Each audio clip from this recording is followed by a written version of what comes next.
And welcome to episode 13 of the Get More Sports podcast. My name is Doug McCain. Thanks for rocking with us once again. On today's episode, of course, we got to break down the Anthony Davis Lakers trade. Anthony Davis, the brow, he's leaving the Bayou for Tinseltown. The Lakers, they got the job done. What does this mean for the NBA? We're going to grade the trade for the Pelicans and for the Lakers. But really, you got to make that move. If you're the Los Angeles Lakers, that's a move that you have to make. Only concern is, are you bidding against yourself? Because Rich Paul made it very clear to teams that Anthony Davis is, one, going to enter free agency, and also he's likely going to sign with the Los Angeles Lakers. And really, apparently the Celtics got cold feet. They didn't want to offer Jason Tatum. Knicks really didn't have enough. Lakers, they gave up quite a bit. They gave up a Brandon Ingram, a Lonzo Ball. These guys are former number 2 picks. Definitely not chop liver. And then you give up those future unprotected first-round picks. And really, if you're the Lakers, yes, you're giving up the farm. You're pushing all your chips in. You're cashing in on these assets. And really, you have to make that move. And if it blows up in your face, at least you know that you did everything in your power to salvage the LeBron James experiment with the Lakers. But really, it's a no-brainer. And really, you have to feel good about it for the Celtics. I mean, for the Pelicans. And really, you have to laugh at the Celtics. Because Danny Ainge, he's seen as this genius, this guy that made this Brooklyn trade for Paul Pierce and KG, getting all those assets and future first-round picks. Well, what did that get Danny Ainge? It got him an Eastern Conference Finals appearance, a second-round exit, a Kyrie trade. Now they're going to be in full rebuild mode. So last time I checked, this trade was superior because you're getting Anthony Davis. You're getting an elite MVP candidate. And I'm telling you right now, right here, June 17th, Anthony Davis is going to win the MVP next year. Anthony Davis will be your MVP winner next season. It's a wrap. He's got that in the bag, and really for a couple of different reasons. I mean, he's already been a surefire MVP candidate in the past. He's gotten top 3 MVP votes. He's a surefire. He's a perennial first-team All-NBA player. But if you look at it, he has the 3rd best career PER. His PER is 27.4. Of course, that's a stat that evaluates overall player efficiency, and it accounts for everything on the offensive side of the ball. And he's 3rd at 27.4. The players in front of him, number 1 all-time, you know who it is. It's Michael Jeffrey Jordan, the GOAT of all GOATs, his airness. He's number 1 at 27.4, and then he's followed with LeBron James at 27.9. So you got 2 of the 3 top PR players of all time on the same roster for the Los Angeles Lakers. By the way, just want to point out too, that Jordan PER, that includes his Wizards year. So that would have been even higher. You would be looking at something like 28, 29 with the Bulls years. Michael Jordan, absolutely, there's no debate. He's the greatest player of all time. But with Anthony Davis, this is what you're getting. With Anthony Davis, you're getting a player that has only participated in 13 playoff games, okay? He's only been in the playoffs a handful of times and played 13 games. He hasn't been through those battles. LeBron James is at 250-plus playoff games, okay? Those playoff games, the wear and tear that it takes on you is really, it's like playing 10 games in one, okay? And then last year, he's on a minutes restriction, and he just turned 26 in March. So the Los Angeles Lakers, they're getting a player in his absolute prime that's fresh, that has something to prove, because everyone thinks that, hey, Anthony Davis, he couldn't lead the Pelicans to the finals. He couldn't get them deep into the postseason. But don't kid yourself. Anthony Davis is a champion. He won the national championship at Kentucky back in 2011, and he comes to the Lakers knowing the pressure that comes along with that, knowing that he now is the next in line to carry that torch of elite Lakers big men, okay? To be a big man with the Los Angeles Lakers, it's like being a pitcher for the Los Angeles Dodgers, okay? There's a deep tradition there. You go from Mikan to Wilt to Kareem to Shaq to Gasol. there is a lineage of dominant big men, and he knows that he's got to get a championship and he's got to get an MVP, really, to solidify himself as an all-time great with the Los Angeles Lakers. And if you look at Anthony Davis, we're talking a player that you're bringing in that's going to sign that 5-year extension. So you're going to get 6 years out of Anthony Davis, and it's going to be a great bridge to take that torch from LeBron James when LeBron James hangs it up. So when the Lakers have had sustained success, it's when they have a combination of a young superstar and a superstar in his waning years. You see it with the Lakers. Elgin Baylor gave it to Jerry West, okay? And Wilt Chamberlain, they took it to the next generation. Magic Johnson entered the league and then Kareem Abdul-Jabbar was already established with the Lakers. If you look at it, in the 2000s, Shaquille O'Neal, he was the big dog. He gave it to Kobe Bryant. The Lakers, the way they set themselves up for success is this formula, and that's what's worked with this Laker franchise. And you got a perfect situation if you're the Los Angeles Lakers. I mean, even last year on a minutes restriction, he was bringing you 26, 12, and 4. And really, if you got an AD naysayer, one of the things they might say is he's dealt with some injuries. He's had some ankle injuries. He's had some back injuries. But look, all you can look at is the fact that prior to this season, we're talking 75 games in back-to-back years, averaging 28 and 11. What are you going to say about Anthony Davis other than the fact that he's a dominant player and a player that if you could hand pick any player in this league right now to pair with LeBron James, it would be Anthony Davis. If you had your pick of the litter and you could say, okay, who do we take to maximize LeBron James at age 34, there's no question it's Anthony Davis. I mean, not only can he score, I mean, they're going to be absolutely deadly. They're going to be lethal in the pick and roll. How do you guard Anthony Davis and LeBron James in the pick and roll? This is going to be something we've never seen. I mean, he's going to get dunked, alley-oops. He can pick and pop. He can give you corner threes. I mean, this is a guy who can shoot. He's capable of shooting 34% from three. They just trade away Lonzo Ball, who shoots 32 from three, and they bring in a guy, Anthony Davis, who three-point shooting is just another facet of his offensive skill set, and he can shoot it at a 34% clip. So they're going to be dangerous, and also, more importantly, in my opinion, it's what he does on the defensive end.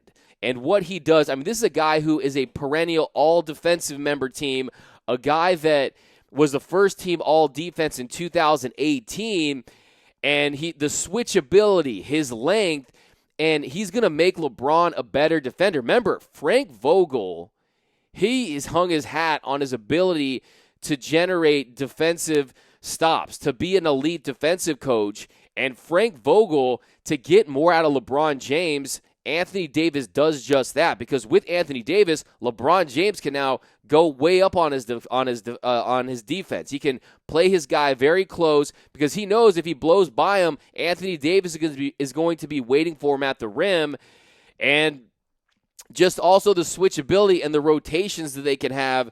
And don't kid yourself, it's contagious. Defense is contagious, and LeBron James is a guy with a lot of pride, and if he sees Anthony Davis out there swatting shots into the fifth row, don't kid yourself. LeBron James, he's going to be pounding that floor, and he's going to want to show, hey, I'm also capable of being an elite defender too. So that's what we've seen in this league, and really that's another asset he brings, another strength. And now you see the Lakers, they're a 3-1 favorite to win the NBA title. So odds makers right now are saying, look, not only do they have Anthony Davis, not only do they have arrested LeBron James that didn't have to go through the rigors of a playoff run where they had to carry the Cavs on his back just to get beat down by the Warriors. LeBron's rested. Anthony Davis is rested. Oh, and also they're going to push that signing back to that trade back to July 6th, which is going to give the Los Angeles Lakers more cap flexibility, and especially if Anthony Davis waives that $6 million trade kicker. Check out Adrian Wojnarowski talking about how they're going to execute the trade. salary cap. If they were able to push the completion of this deal to the end of July, they would have up to 32.7 million in cap space. But if that deal's done on the 6th of July, which is the Pelicans' expectation, now you're looking at almost 10 million less in cap space. That's the difference between being able to sign a max level player and having 23.7 million and being able to probably have to maybe split that up among a couple guys. Now, the Lakers have a little more they could do, and they could get more salary off, but, Kyle Kuzma, they're going to keep him. So really, now the Lakers are in a position they can go after Jimmy Butler, Kemba Walker, Kyrie Irving. I'm going to do a big prediction show. I'm going to do a prediction show, give you guys call my shots on all these NBA free agents. I think I'm going to do that on Wednesday. But only one I'm 100% confident right now is I have Kyrie going to Brooklyn. That's a great situation for Kyrie Irving. He's said in the past he's always wanted to play with Anthony Davis. And that's another guy. He's another guy that really should be licking his chops. I think it's a matter of pride for Kyrie Irving and whether or not he's worried about the narrative of how it'll look like if he joins LeBron James and Anthony Davis in LA. But really, he's another guy who Anthony Davis would totally clean up his deficiencies on defense. I mean, if you've seen Pulp Fiction, where Harvey Keitel, he's the wolf. Anytime Marcellus Wallace has an issue and they need to clean it up, he calls the wolf. He shows up. He cleans up whatever it is. And that's exactly what Anthony Davis does for your defense. He's the wolf. He can clean up any of your deficiencies. And Kyrie Irving, that's something that I would think about too if I was Kyrie. Because look, Kyrie, come on, man. You've won your championship. Everyone remembers you for that big shot. If you just want to come, extend your legacy, and just win more rings and have fun playing with LeBron James, just go ahead and go for it. But right now, my gut instinct, I have Kyrie Irving going to Brooklyn. But, yeah, I mean, Anthony Davis, what more can you say? I mean, really, they're going to have cap flexibility. They made that trade. It was a no-brainer trade. Any Laker fans that think that wasn't a good trade, I mean, I don't know what you're thinking, because you didn't give up an all-star. You gave up guys that weren't going to be able to develop under LeBron James. So don't kid yourself. I'm a big fan of Brandon Ingram, okay? And if it wasn't for that spontaneous upper extremity DVT that was caused by that thoracic outlet syndrome with the blood clots, I'd be even higher on it, because even though they've fixed it, just if you've had it once, you're at a higher risk of having it again. But if that's, I mean, he's a 25-point scorer in this league. He's a guy that can get to the rim. And Lonzo Ball, to me, before he went out, Lonzo, he was giving you 14 and 9. He was playing that style of basketball that we saw at UCLA. That style where he's getting up and down the court and he's doing 90 feet outlet passes. But if you're the Laker fans and you're sad to see the young core go, and yes, trust me, we had a lot invested. The Laker fans had a lot invested in that young core, and you never want to give up guys you've drafted, but it was best for them. It was what was best for them, and really sometimes you just gotta let them grow, and they're going to be able to do that with the New Orleans Pelicans. So that is my next take. My next take today is I'm giving this trade for the New Orleans Pelicans, I'm going to give this an A+. I'm giving this trade an A+, not an A, not an A-. I'm giving it an A+. Look, I know there's a lot of Pelicans fans, a lot of critics that say that the Pelicans should have gotten Kyle Kuzma in that deal. But to me, Kyle Kuzma he's an older player, considering that this will be his third year in the league. He's almost 25 years old. Athletically, he's below average as far as NBA players go. And look, he's ready to contribute right now for the Los Angeles Lakers. And really, I think that you're better off getting those late round picks, those future first round picks, and the number 4 pick in this draft. If you had to ask me, what would I rather have, number 4 pick and Kyle Kuzma, I'd take that number 4 pick and allow him to develop with Zion, Lonzo, Brandon Ingram, because really, Kyle Kuzma is a guy that he's very streaky. Yes, he can get you buckets, but I'm telling you, long-term, of course, I mean, ideally you want Kyle Kuzma plus the picks, but even in that case, that's going to be a lion's share. But I think what the Pelicans did is a lot like what the Nuggets did for that Carmelo trade. So that Carmelo trade, that was a similar situation. Carmelo, he had one more year on his deal. They technically didn't have to trade him, and the Knicks gave up a lot of picks, and they used that to get to where they are now with Jokic and Jamal Murray, a lot of young talent, and that's really the recipe,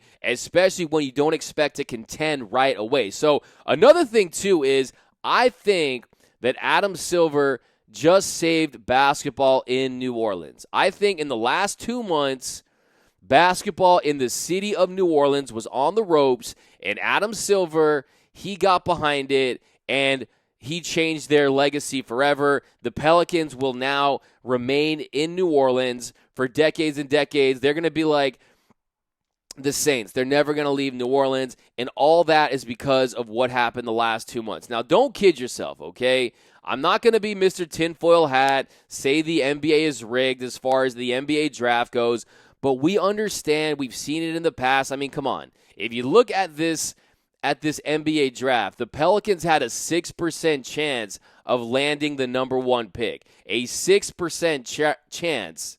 And according to the New Orleans Pelicans, they had a contest for a season ticket holder to submit a lucky charm to the team's success, and the winner was Connie Halfin, who gave the Pelicans GM David Griffin a 56-year-old wooden angel.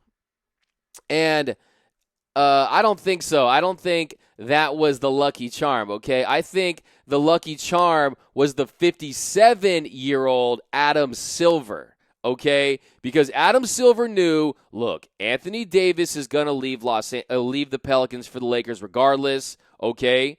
And what are we going to do? We're going to trade him to what are we going to do with Anthony Davis? We're going to put him in my biggest market. I can't afford to have the Lakers not making the playoffs again. And the way it looked like the Lakers were not going to get a star free agent, even though I think they would have eventually. And what does he do? You give the Lakers that number 4 pick, which is, it's not the number 2 or 3, but it's a little less egregious at number 4, and then you give the Pelicans that 6% chance they get that number 1 pick, and you save basketball in New Orleans. Because Zion Williamson, he moves the needle, okay? Say what you want about Anthony Davis. Right?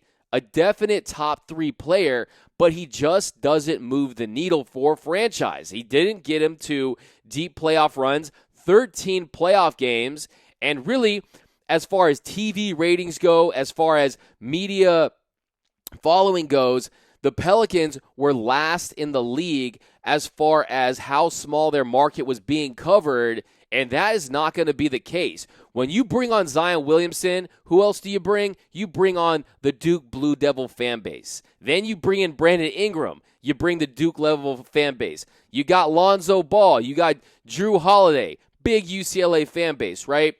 And more importantly, it's the style of play. It's what is going to happen in New Orleans. Because, look, that is why Lonzo Ball, I know some people want to go as far as saying Lonzo may be a bust. You're out of your mind. Lonzo Ball, his assist percentage for his career, Ball has a 26.8 assist percentage, a 10 rebounding percentage, a 2.3 steal percentage, and a 1.6 block percentage. No one in NBA history that's played at least 2,000 minutes has hit all 4 of those marks, okay? So that is a historic rate of versatility as far as, you remember Lonzo has height. Lonzo can get blocks, he can get steals, and you pair him with Drew Holiday, you might be looking at the best defensive backcourt in the NBA. And it's going to be a sight to see. It's going to be a sight to see in New Orleans because they're going to bring it. That is going to be an exciting brand of basketball. Reminds me of, Pete Maravich in New Orleans. Guys, it's going to be big time for New Orleans. But that's what you do. If you're Adam Silver in the NBA, You bring basketball back into life in New Orleans. You don't want franchises going all over the place. If anything, the NBA has plans for expansion if you want to bring that Seattle team back in a few years down the line. But really, you got to keep Zion Williamson. You got to put him in a market where he can generate a buzz, and that's what he did. So don't tell me the NBA draft lottery is not cooked. I mean, it's about as fair as a North Korean presidential election, okay? They know what they're doing, and they know where they're putting players, and I know it sounds like a crazy conspiracy, like it's some crazy criminal stuff, but at the end of the day, it's their league, and they should really do what they think is best for the overall product, and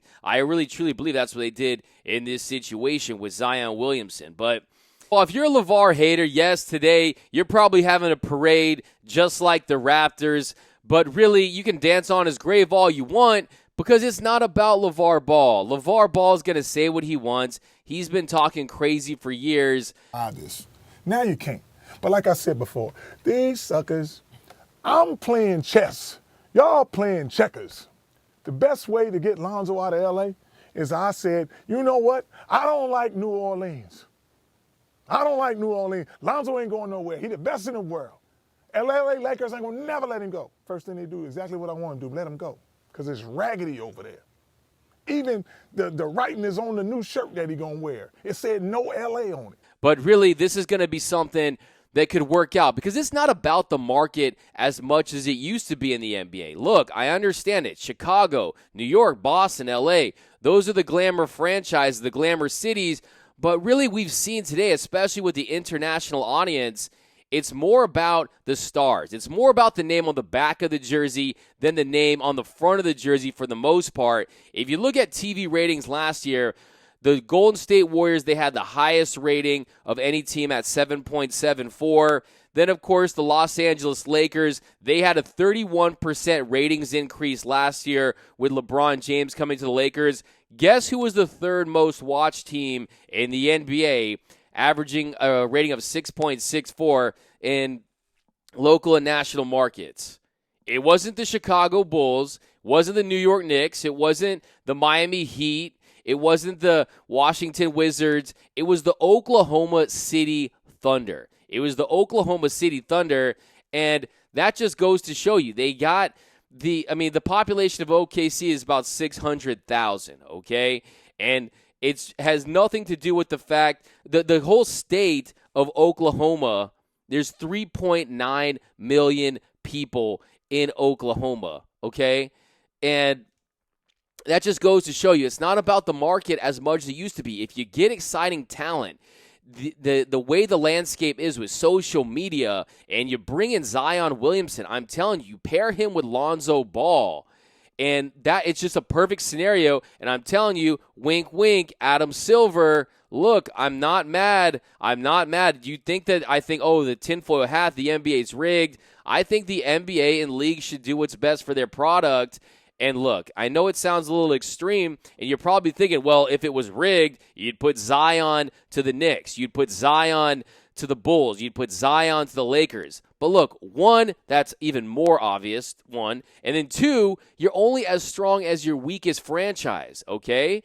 And you have to understand that bigger franchises are always going to be able to lure in free agents, okay? The Pelicans, if they don't get Zion Williamson, they might never get a star. Okay, if they don't get a high draft pick and get talent via the draft, they're never going to get that. Adam Silver is aware of that. And then also, you understand that you bring on Lonzo Ball. And if I'm Zion Williamson, you got Zion and Zoe, double Z, right there. And it's going to be great for Zion. They call New Orleans the Big Easy. Lonzo Ball is going to make things easy for Zion Williamson. And it's going to be really exciting. Look, I'm going to be glued. I'm going to be league passing the Pelicans. They're going to be on my all-league pass must-watch team next year. I'm excited for the Pelicans. I'm excited that the Lakers always get what they want. You can say what you want. The Lakers always get what they want. And it's always about how they're going to get that. I mean, despite having a dysfunctional franchise, despite having inept leadership, they were able to get LeBron James, the best player in the game at the time, probably still is, one summer. They followed that up with an Anthony Davis trade, and it was all because of the purple and gold, the brand of the Lakers. If you want to thank anyone for the Anthony Davis trade, thank Magic Johnson. You got to thank Magic, because I truly believe without Magic, they don't get LeBron, and that was the major domino there, because you align the Lakers with Anthony Davis's agent, Rich Paul, who then positions himself to go here. Because, I mean, Lakers, you can say what you want, pre-Magic Johnson, they weren't even getting meetings with Carmelo. They weren't even signing Dwight Howard or LaMarcus Aldridge. So you can't make that claim. And Magic Johnson, though, he changed the franchise, and it made it cool to consider the Lakers again, and he got that domino to fall. So give him the credit, give the palm trees the credit, give Magic Johnson's history the credit, Kareem, the Laker franchise as a whole credit, because the Lakers, they get what they want. They're the spoiled trust fund franchise that they get what they want, and it happened again in this case. And guess what, Laker haters? I got some bad news for you, because I'm not ready to call my shot just yet, but I do truly believe the Lakers are guaranteed, they're guaranteed 100% to get either Kawhi Leonard or Jimmy Butler. I think I give Jimmy Butler 80% chance to go with the Lakers. Kawhi Leonard, I'm moving that up to about a 70% chance. Kyrie, I would say, is 50-50. Kemba Walker, I would say, is 50-50. Doesn't seem like a fit, but I'm telling you, Laker fans, you say what you want, you're going to get what you want, and that's why you're a 3-1 favorite to win the NBA championship next year. So the Lakers, the Pelicans, it's just going to be great for the league. Anthony Davis, you're coming to L.A. Zion Williamson. Pelicans, you should be excited about this. This is a great day for you, because you get this done before the draft. You get all this out of the way before the major celebration that's going to be Zion Williamson. Don't forget what you're getting. And for whatever reason, Anthony Davis didn't have that gravitational force to push the Pelicans over the top, not only from a wins and losses standpoint, but from a fan buzz standpoint. I have a friend in New Orleans. I have a friend in New Orleans named Mike, and he tells me that you can get tickets in the first 3 rows for less than $100, for less than $200, and that's going to change, because Zion Williamson, we're talking TNT, we're talking ESPN. The Big Easy is going to be electric, especially with Lonzo and Ingram. So I'm telling you, I can talk all day about how excited I am for the New Orleans Pelicans, because the basketball history in that city, they needed something. You can't just throw anything out there. It's not enough to have an NBA team. You have to have a product and a style, and that is what I think is best for the Pelicans. And then today, of course, you have the parade for the Toronto Raptors. And like we called it here, we said Toronto in 7. We're not going to take our victory lap. Look, but we got it right. We had Toronto winning the NBA championship. And today, I was watching that closely. I was watching closely the body language of the Claw, of Kawhi Leonard. I wanted to see how he was reacting. And you see, look at these fans chanting right here.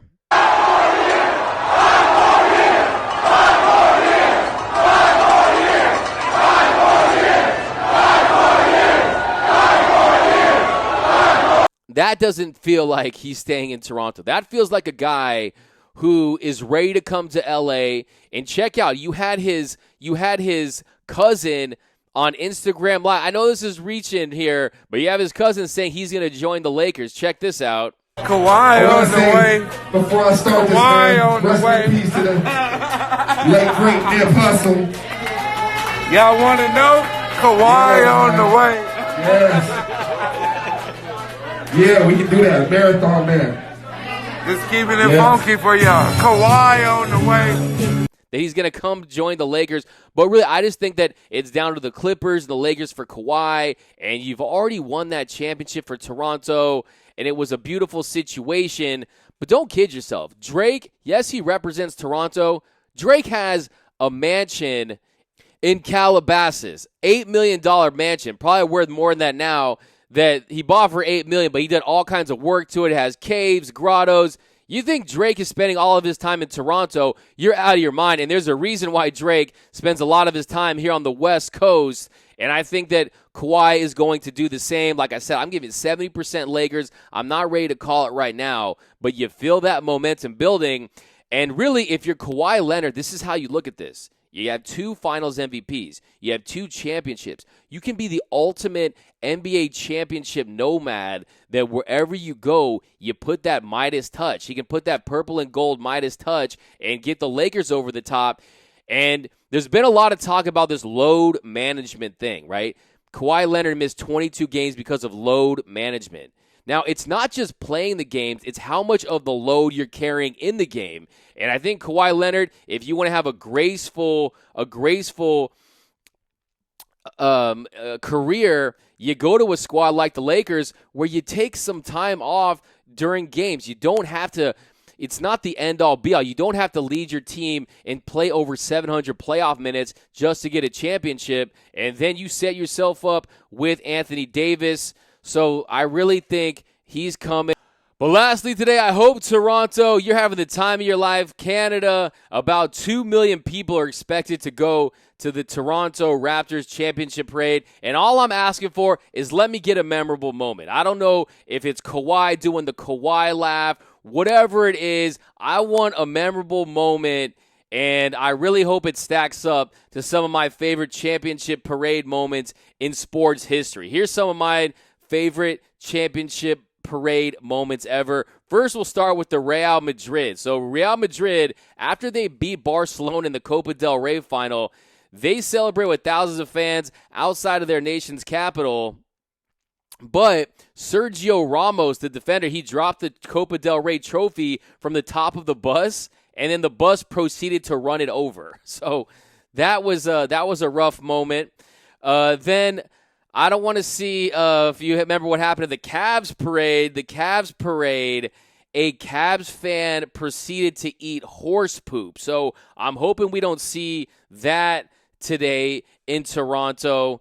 Then, of course, I want, J.R. Smith, dude, took off his shirt and was shirtless for like 4 straight days. That was memorable. You got Mark Madsen's awkward dancing. Mad Dog was killing it with his dancing. He spoke a little Espanol to the LA faithful. Thank you to the greatest fans in the world. Yeah! Who let the dogs out?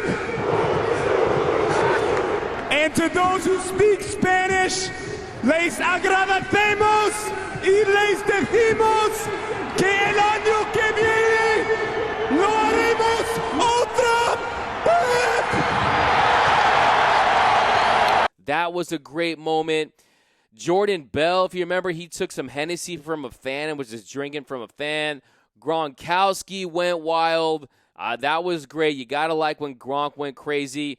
Then Chase Utley. How about when the Silver Fox Chase Utley dropped some explicitives at the parade, dropping some F-bombs, Chase Utley, and then Dirk Nowitzki singing "We Are the Champions," Troy Polamalu doing some crowd surfing. So whatever it is, my favorite that I remember actually was Shaquille O'Neal doing the Warriors movie quote, the "Can you dig it?